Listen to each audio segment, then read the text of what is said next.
Rearrangement कहते हैं, thrice rearrangement कहते हैं। और ये आपने याद रखना, आर्थो जो है थोड़ी बहुत माइनर में बनती है, कम बनती है, और पैरा जो है किस में बनता है, this is form in major proportion. तो ये था हमारा लास्ट केमिकल रिएक्शन, ठीक है। तो आज हम यहीं पे रोकते हैं, नेक्स्ट लेक्चर में फिर मिलेंगे। Thank you.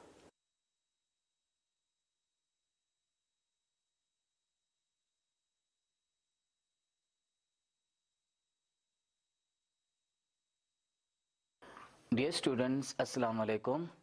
तो हम कर रहे थे फिनोल की केमिकल प्रॉपर्टीज़।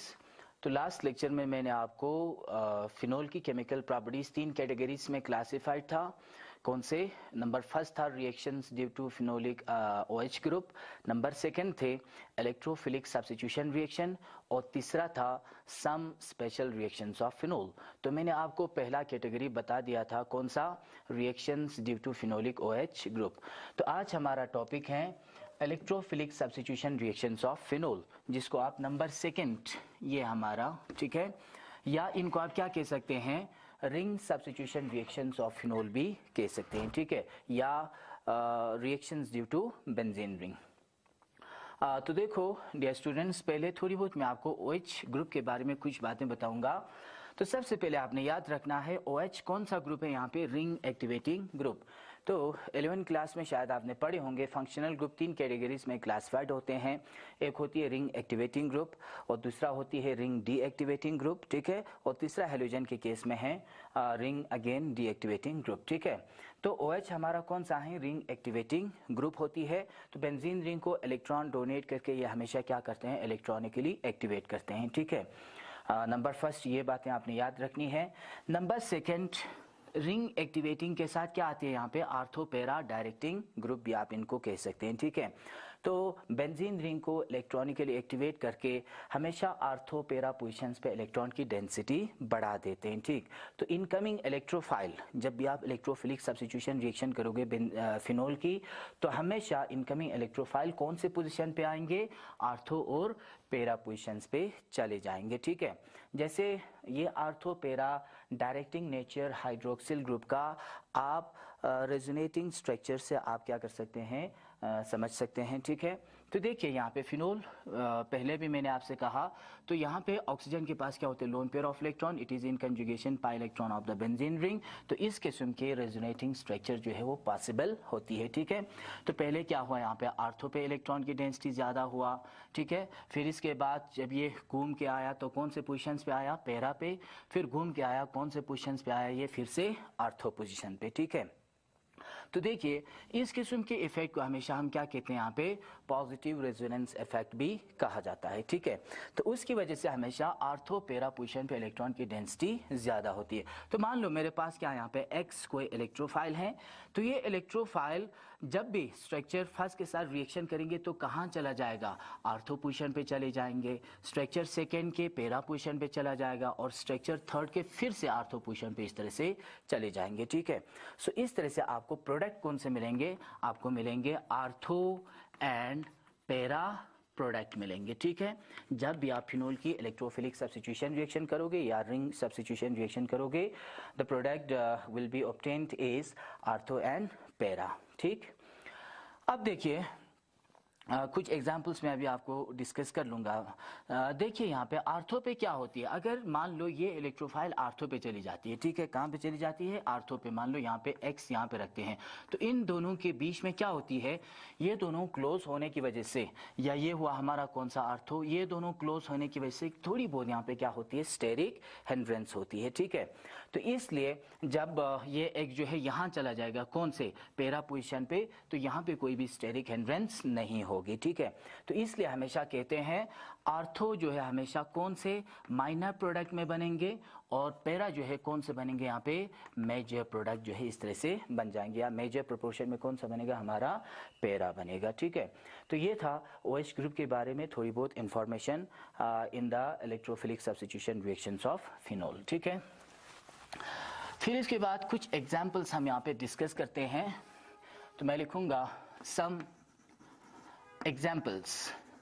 एग्जाम्पल्स आर, ठीक है। तो नंबर फर्स्ट मैं ले लूंगा यहाँ पे इस तरह से ब्रोमिनेशन।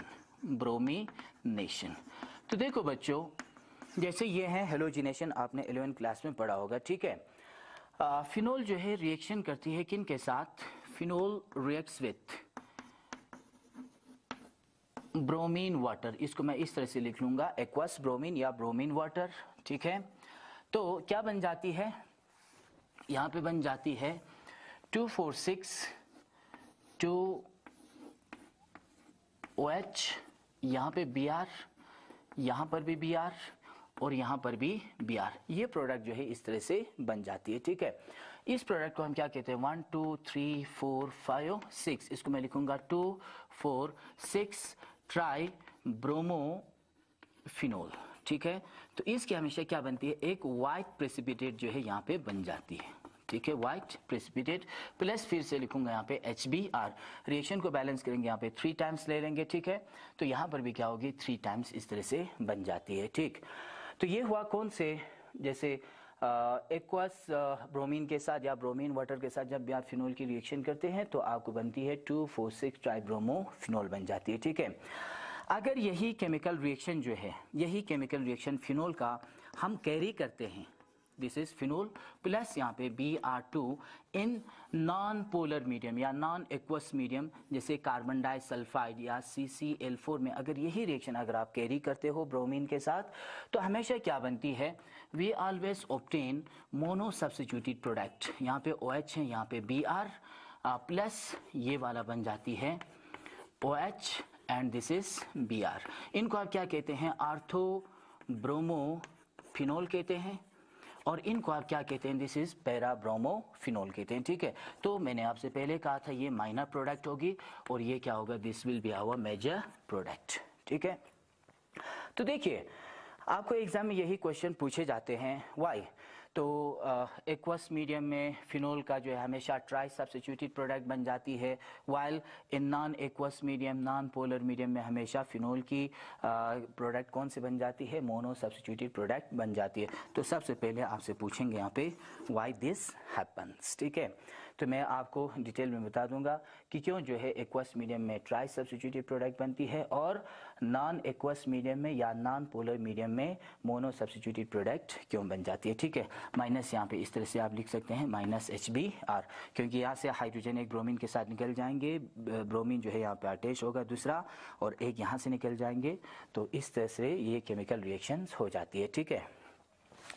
और इनके अलावा भी जैसे आपने पढ़ा होगा हेलोजिनेशन में, जब भी आप बेंजीन का या किसी भी एरोमेटिक कंपाउंड की हेलोजिनेशन करोगे उसमें हमेशा एक चीज की जरूरत पड़ती है, कौन से? यहाँ पे लेविस एसिड, ठीक है। लेविस एसिड जरूरत पड़ती है, जैसे एग्जाम्पल एनहाइड्रस AlCl3 आपको चाहिए, FeCl3 आपको चाहिए, FeBr3 आपको चाहिए, etcetera. This are called as Lewis acid. इनको हमेशा हम क्या कहते हैं? हेलोजन कैरियर भी कहते हैं, हेलोजन कैरियर। आपने हाइड्रोकार्बन में एरोमेटिक कंपाउंड के केस में ये मैकेनिज्म पढ़ा होगा। तो सबसे पहले इस ब्रोमीन को पोलराइज करके यहाँ पे इलेक्ट्रोफाइल कौन जनरेट करता है? ये लेविस एसिड इलेक्ट्रोफाइल यहाँ पे जनरेट करता है, ठीक है। या मैं कहूँगा ये लेविस एसिड जो है इस ब्रोमीन मालिक्यूल में या हेलोजन मालिक्यूल में क्या लाती है? यहाँ पे पोलराइजेशन लाती है, उस वजह से हमेशा यहाँ पे क्या प्रोड्यूस होती है? इलेक्ट्रोफाइल यहाँ पे जनरेट हो जाती है, ठीक है। लेकिन फिनोल के केस में हमने कोई भी यहाँ पे लेविस एसिड इस्तेमाल नहीं किया। क्यों नहीं किया? आपको करने की जरूरत नहीं है फिनोल के केस में।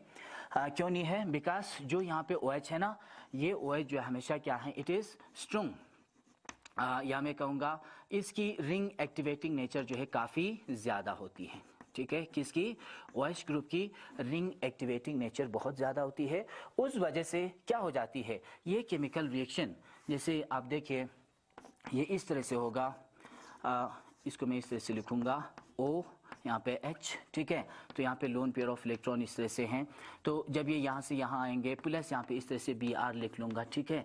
तो ये यहाँ से इस तरह से आएगा, ठीक है। तो ये Br यहाँ से इस तरह से चला जाएगा, ठीक। तो यहाँ पे पोलराइजेशन जो भी हेलोजन मॉलिक्यूल में आपको लेविस एसिड की मदद से आपको हो जाती है यहाँ पे पोलराइजेशन, लेकिन यहाँ पे क्या होती है? In case of phenol OH का रिंग एक्टिवेटिंग नेचर काफ़ी ज़्यादा होती है, उस वजह से इस ब्रोमीन मॉलिक्यूल के अंदर पोलराइजेशन खुद ब खुद हो जाती है, ठीक है।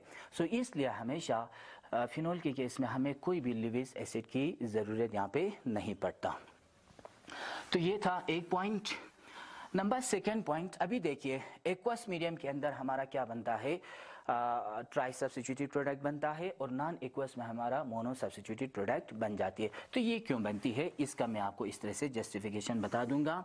देखिए एक्वस मीडियम में ये फिनोल क्या हो जाती है, देखिए OH यहाँ पे इस तरह से है। एक्वस मीडियम में जब भी आप डालोगे इनको ब्रोमीन वाटर के साथ जब भी रिएक्शन करेंगे तो एक्वस मीडियम में फिनोल आयोनाइज होकर क्या बन जाती है, यहाँ पे इस तरह से फिनोऑक्साइड आयन बन जाती है। ठीक है, क्या बनती है, फिनोऑक्साइड आयन बन जाती है। ठीक है, तो ऑक्सीजन के पास क्या है, यहाँ पे इस तरह से नेगेटिव चार्ज है और ये नेगेटिव क्या करेगा, बेंजीन रिंग को इलेक्ट्रॉनिकली एक्टिवेट करेंगे बहुत ज़्यादा। ठीक है, so then due to presence of negative charge on oxygen it activates benzene ring electronically to a larger extent. ठीक है, सो हद से ज़्यादा इसको इलेक्ट्रॉनिकली एक्टिवेट करती है। एज ए रिजल्ट हेलोजिनेशन और bromination gives always try substituted product. ठीक है, ऑन द अदर हैंड अगर आप इसको किस में डालेंगे, जैसे कार्बन डाइसल्फाइड या CCl4 में डालेंगे, ये हमेशा क्या है, नॉन पोलर सॉल्वेंट होती है। ठीक है, उसमें हमेशा क्या होती है, आयोनाइजेशन फिनोल की उतनी ज़्यादा नहीं होती है। ठीक है, या ionisation of phenol in non polar solvent takes place to a lesser extent. ठीक है, सो बहुत कम इनमें आयोनाइजेशन होती है, या मैं कहूँगा बिल्कुल ये फिनोल ऐसे ही रह जाते हैं। ठीक है, 99% जो है आयोनाइजेशन नहीं होती है, थोड़ी सी 1% के अंदर आयोनाइजेशन होती है, तो इसका मतलब आयोनाइजेशन बिल्कुल भी नहीं हुआ।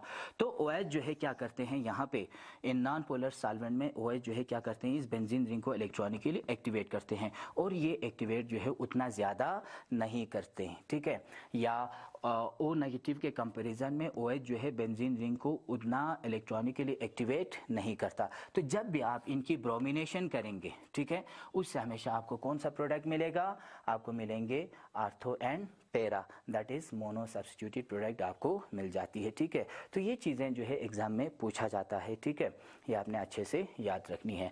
तो ये था हमारा नंबर फर्स्ट रिएक्शन, ब्रोमिनेशन। ठीक है, या halogenation. Number second reaction, number second example इसका मैं लिखूंगा यहाँ पे नाइट्रेशन। नाइट्रेशन, जब भी आप फिनोल की नाइट्रेशन करोगे, nitration of phenol HNO3 with the help of dilute nitric acid at low temperature 293 Kelvin। ठीक है, तो क्या बन जाती है, यहाँ पे आर्थो एंड पैरा नाइट्रोफिनोल बन जाती है। क्या बनती है, इस तरह से OH, यहाँ पे NO2 प्लस इस तरह से यहाँ पे OH, यहाँ पे इस तरह से NO2। This is called as ortho nitrophenol, nitrophenol, और ये क्या हुआ, दिस इज पैरा नाइट्रोफिनोल। और ये हमेशा कौन सा प्रोडक्ट बनेगा, माइनर, और ये कौन सा बनेंगे, मेजर प्रोडक्ट इस तरह से बन सकती है। ठीक है,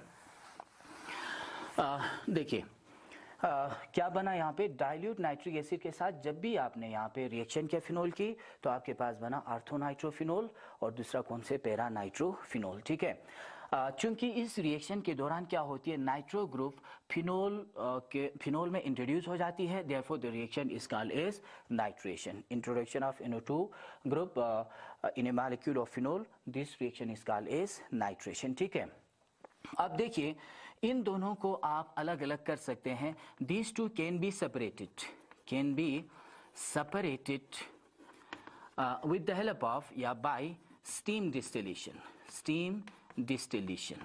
ठीक है, तो एक यहाँ पे टेक्निक होती है बच्चों, डिस्टिलेशन कहा जाता है। तो डिस्टिलेशन या स्टीम डिस्टिलेशन के जरिए से आप आर्थो और पैरा आइसोमर को क्या कर सकते हैं, अलग अलग कर सकते हैं। ठीक है, कैसे अलग करेंगे, देखिए आर्थो नाइट्रोफिनोल की बॉइलिंग पॉइंट जो है कम होती है, लो बॉइलिंग पॉइंट, और मैं कहूँगा कौन से, पैरा की बॉइलिंग पॉइंट जो है क्या होती है, एज कम्पेयर टू आर्थो, इसकी बॉइलिंग पॉइंट जो है बहुत ज़्यादा होती है, हाई बॉइलिंग पॉइंट। या बॉइलिंग पॉइंट ज़्यादा कम होती है आर्थो की, इसको मैं कह सकता हूँ यहाँ पे मोर वोलेटाइल, मोर वोलाटाइल। इनकी बॉइलिंग पॉइंट ज़्यादा होती है, इसलिए मैं कहूँगा कौन से यहाँ पे, लेस वोलाटाइल। देखो बच्चों, ये मोर वोलेटाइल या लो बॉइलिंग पॉइंट क्यों बना, ये कौन से यहाँ पे लेस वोलेटाइल और बॉइलिंग पॉइंट इनकी ज़्यादा क्यों बना। ठीक है, देखिए यहाँ पे हाइड्रोजन बॉन्ड का कंसेप्ट आपने पढ़ा होगा, जैसे मैं इस तरह से आपको बताऊंगा। आर्थो वाले में, आर्थो को मैं इस तरह से बनाऊंगा N डबल बॉन्ड O, इस तरह से O बनाएंगे, ये हुआ कौन सा, दिस इज आर्थो नाइट्रोफिनोल। अब देखिए यहाँ पे नेगेटिव है, यहाँ पे पॉजिटिव है, और यहाँ पर भी इस तरह से नेगेटिव होगा, यहाँ पे पॉजिटिव होगी, तो इन दोनों के बीच में क्या बनेगा, यहाँ पे intermolecular hydrogen, sorry intramolecular hydrogen bond. कौन से, intra molecular hydrogen bond, ortho के केस में ये बन जाती है। ठीक है, या दूसरा मॉलिक्यूल होगी यहाँ पे इस तरह से आर्थो, दूसरा मॉलिक्यूल यहाँ पे होगा इस तरह से OH, यहाँ पे N डबल बॉन्ड O, यहाँ पे इस तरह से होगी। ठीक है, तो इसमें भी क्या बना होगा, यहाँ पे इस तरह से इंट्रा मॉलिक्यूलर हाइड्रोजन बॉन्ड इसमें भी बना होगा। लेकिन दो आर्थो के बीच में क्या है, कुछ भी नहीं, सिंपली क्या है यहाँ पे, वीक वंडर वाल फोर्स। ठीक है, तो दो आर्थो के बीच में कुछ भी नहीं है, लेकिन आर्थो नाइट्रोफिनोल के अंदर आपको क्या मिलेगा, इंट्रा मॉलिक्यूलर हाइड्रोजन बॉन्ड मिलेगा। ठीक है, ऑन द अदर हैंड कौन से, यहाँ पे हमारा पैरा नाइट्रोफिनोल, OH इस तरह से लिखेंगे, N डबल बॉन्ड O इस तरह से लिखेंगे। दूसरा यहाँ पे पैरा नाइट्रोफिनोल में इस तरह से लिखूंगा OH N double bond O इस तरह से। ठीक है, ये हुआ पैरा नाइट्रोफिनोल। अब पैरा नाइट्रोफिनोल में इंट्रामॉलिक्यूलर हाइड्रोजन बिल्कुल भी पॉसिबल नहीं है, बिकॉज ये दोनों ग्रुप जो है 180 डिग्री पे है, बहुत यहाँ पे डिस्टेंस है इनमें। तो इन दोनों के बीच में क्या बन सकते हैं, small negative small positive, small negative small positive, इन दोनों के केस में बन सकते हैं यहाँ पे कौन से, इंट्रामॉलिक्यूलर, क्या sorry inter molecular hydrogen bond. ठीक है, तो आर्थो के केस में इंट्रा बन गए। ठीक है, इंट्रा की वजह से कोई भी मॉलिक्यूल में एसोसिएशन नहीं होती है। ठीक है, सिर्फ साइक्लाइजेशन होती है, लेकिन इंटर मॉलिक्यूलर हाइड्रोजन बॉन्ड की वजह से क्या होती है, यहाँ पे these para molecules they exist as associated molecule. ठीक है, कौन से फॉर्म में, यहाँ पे एसोसिएटेड मॉलिक्यूल के फॉर्म में ये क्या कर सकते हैं, एग्जिस्ट कर सकते हैं। तो इनको दूर दूर करने के लिए, ठीक है, आपको क्या चाहिए, सबसे पहले इस हाइड्रोजन बॉन्ड को तोड़ना पड़ेगा। इसलिए हमेशा पैरा की क्या होती है, बॉइलिंग पॉइंट ज्यादा होती है। आर्थो की इंट्रामॉलिक्यूलर हाइड्रोजन बॉन्ड होने की वजह से इनकी बॉइलिंग पॉइंट क्या होती है, कम। तो इनकी बॉइलिंग पॉइंट कम है, तो कम टेम्परेचर पे ये इजीली वेपर स्टेट में चला जाएगा, इसलिए मैं कहूंगा इनको मोर वोलेटाइल। और ये कम टेम्परेचर पे नहीं जाएंगे, इसको बहुत सारा टेम्परेचर चाहिए, इसलिए पैरा को मैं क्या नाम दे दिया, मैंने लेस वोलेटाइल कंपाउंड कहा। ठीक है, अब देखिए आपने डिस्टिलेशन करनी है, दोनों आर्थो और पैरा को दोनों इस तरह से डिस्टिलेशन फ्लास्क में ले लेंगे, कंडेंसर इस तरह से आप जोड़ देंगे, ठीक है ना।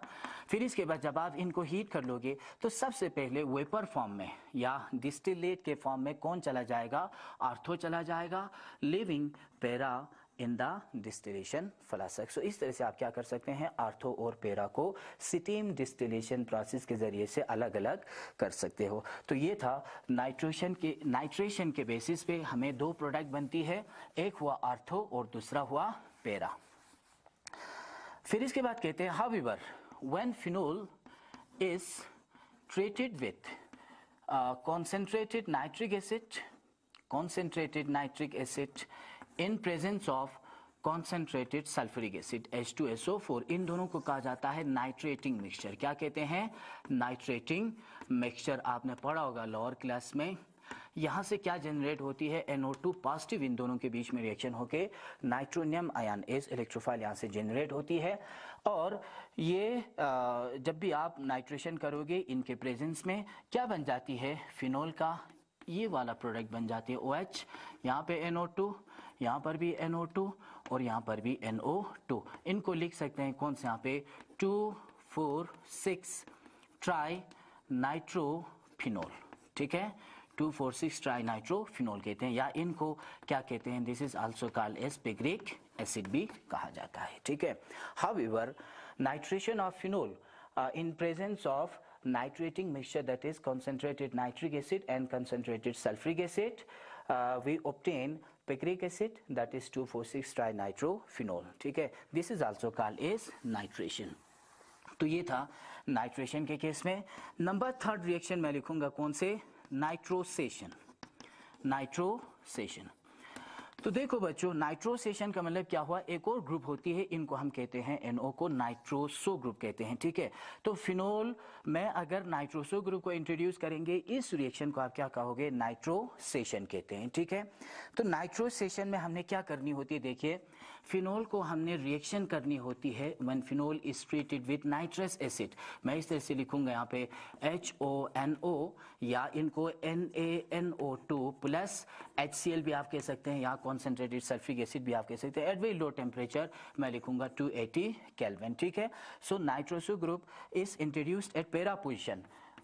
तो फिनोल के पैरा पोजीशन में कौन सा ग्रुप यहाँ पे इस तरह से नाइट्रोसो ग्रुप इंट्रोड्यूस होती है, इस रिएक्शन को नाइट्रोसेशन, पैरा नाइट्रोसो फिनोल जो है यहाँ पे इस तरह से बन जाती है। अब पैरा नाइट्रोसो फिनोल की आप क्या करोगे, फर्दर ऑक्सीडेशन करेंगे डाइल्यूट नाइट्रिक एसिड के साथ, ठीक है। तो क्या बन जाती है यहाँ पे इस तरह से, पैरा नाइट्रोफिनोल यहाँ से इस तरह से बन जाती है NO2। This is called as para nitrophenol. So ये एक इंपॉर्टेंट मेथड्स होती है, कौन से, पैरा नाइट्रोफिनोल को प्रिपेयर करने की ये एक इम्पॉर्टेंट मेथड्स होती है, ठीक है बच्चों। सो इस रिएक्शन को आप क्या कहते हैं, दिस इज कॉल्ड एज नाइट्रोसेशन। फिर इसके बाद नाइट्रोसेशन के बाद हमारा नेक्स्ट रिएक्शन आती है नंबर 4th, सल्फोनेशन। सल्फोनेशन, तो सल्फोनेशन क्या हुआ, देखिए जब आप फिनोल की रिएक्शन करोगे, ठीक है, when phenol is treated with concentrated sulphuric acid H2SO4, ठीक है, आपको क्या बनती है यहाँ पे, आर्थो या और para hydroxy benzene sulphonic acid आपको बन जाती है, ठीक है। सो इस तरह से, जैसे मैं दो टेम्परेचर पे ले लूंगा, एक हुआ यहाँ पे लो टेम्परेचर, लो टेम्परेचर कितना है 288 to 293 केल्विन, और दूसरा हाई टेम्परेचर मैं ले लूंगा यहाँ पे, हाई टेम्परेचर कौन सा यहाँ पे 373 केल्विन। तो यहाँ पे बन जाती है इस तरह से, OH है यहाँ पे SO3H, this is called as ortho hydroxy, ortho hydroxy benzene sulphonic acid. इस ग्रुप को हम क्या कहते हैं, this is called as sulphonic acid, ठीक है बच्चों। और हाई टेम्परेचर पे क्या बनता है, हाई टेम्परेचर पे इस तरह से OH, यहाँ पे SO3H, this is called as para hydroxy benzene sulphonic acid. या अगर आपके पास आर्थो बन जाती है लो टेम्परेचर पे, इसी को ही अगर आप हीट कर लोगे कितने पे 373 केल्विन पे हाई टेम्परेचर पे, तो आर्थो जो है किस में कन्वर्ट हो जाती है, para hydroxy benzene sulphonic acid में कन्वर्ट हो जाती है, ठीक है। सो इस किस्म के प्रोडक्ट जो है आपको बन जाती है सल्फोनेशन में। तो लास्ट रिएक्शन है यहाँ पे इस तरह से, फ्राइडल क्राफ्ट अल्काइलेशन, अल्काइलेशन है ना, एक होती है फ्राइडल क्राफ्ट अल्काइलेशन, दूसरा होती है फ्राइडल क्राफ्ट एसाइलेशन, दो रिएक्शन होती है, ठीक है। तो हम यहाँ पे आपको अल्काइलेशन के बारे में बताएंगे। देखो जब आप फिनोल की रिएक्शन करोगे किन के साथ, when phenol is treated with, alkylation में किन के साथ रिएक्शन करनी होती है, ये आपने याद रखनी है, मिथाइल क्लोराइड। क्या ले लिया मैंने यहाँ पे, मिथाइल क्लोराइड का मैंने रिएक्शन किया, किन का, फिनोल का मैंने इनके साथ रिएक्शन किया in presence of anhydrous AlCl3, और इनको थोड़ा सा क्या कर लेंगे यहाँ पे हीट कर लेंगे, ठीक है। तो क्या बन जाती है यहाँ पे देखिए, आर्थो से या पैरा से हाइड्रोजन Cl के साथ निकल जाएंगे, ठीक है, ये इलेक्ट्रोफाइल बन के यहाँ पे अटैक कर लेंगे, तो मैं यहाँ पे लिखूंगा -HCl। अगर CH3 को आर्थो पोजीशन पे रखूं तो ये वाला प्रोडक्ट बन जाती है OH, और यहाँ पे CH3 प्लस, अगर CH3 को मैं पैरा पे रख लूं तो ये वाला प्रोडक्ट बनेंगे हमारे पास OH CH3, ठीक है बच्चों। तो ये हुआ आर्थोमिथाइल फिनोल, या इनको आप कह सकते हैं आर्थोक्रिसोल आप कह सकते हैं, ठीक है, it is commonly called as ortho cresol, this is commonly called as para cresol, ठीक है। तो ये आपका माइनर प्रोडक्ट होगी और ये क्या होगा, हमारा मेजर प्रोडक्ट होगा। तो ये थे कुछ important electrophilic substitution reactions of phenol, ठीक है। तो आई होप आपने समझे होंगे, आप अच्छे से ये रिएक्शंस याद कर लोगे। बाकी हेलो एरीन में आपने यही रिएक्शंस पढ़े थे, बस फ़र्क इतना है, वहाँ पे Cl था या Br थे, ये हेलोजन था, और यहाँ पे क्या है, OH है। तो आज हम यहीं पे रोकते हैं। इंशाल्लाह नेक्स्ट लेक्चर में मैं आपको some special reactions of phenol के बारे में